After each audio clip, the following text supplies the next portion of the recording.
the Democrats, the solution to anything, to include toe fungus, is to raise taxes. And when you talk about this thing, the Inflation Reduction Act, what an oxymoronic name, with the emphasis being on moron. It goes back to the Patient Protection Affordable Care Act, which did not protect patients, and it was not affordable either. As a matter of fact, why are we talking about health care when this is supposed to be about inflation reduction? The most important thing, Steve, that should be done, remember 18 months ago, inflation in the United States of America was about 1.6 to 1.8%.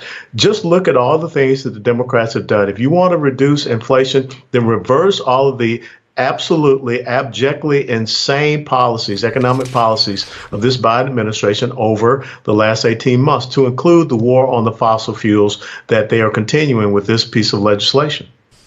Well, there's some really damaging things in here that I think are considerably worse than toe fungus. But I'll keep that in mind, including a $124 billion stock tax hit for 401ks, IRAs, pension plans.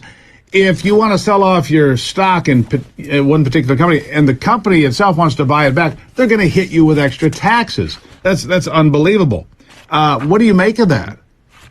Well, it's very obvious that when you have Joe Manchin and others saying that anyone making less than $400,000 a year, that's not going to affect them. There are many people that make less than $400,000 a year that have 401ks, that invest in stocks. And what this is going to do is to punish them. And furthermore, when you're going after corporations, a thing of this nature, that means that a lot of these new taxes are going to be passed on to the consumer. So it is going to hit people in the middle to lower income tax brackets. And so what this is, without a doubt, is about them generating more revenue for their climate change boondoggle, for this thing about healthcare, and just overall about punishing people that are earners in the United States of America. And so instead of them realizing that their policies have failed, they have pushed us into a recession. And I don't care how they try to redefine it. 2 bad quarters of low to negative GDP growth. That's a recession. This is what we get in response.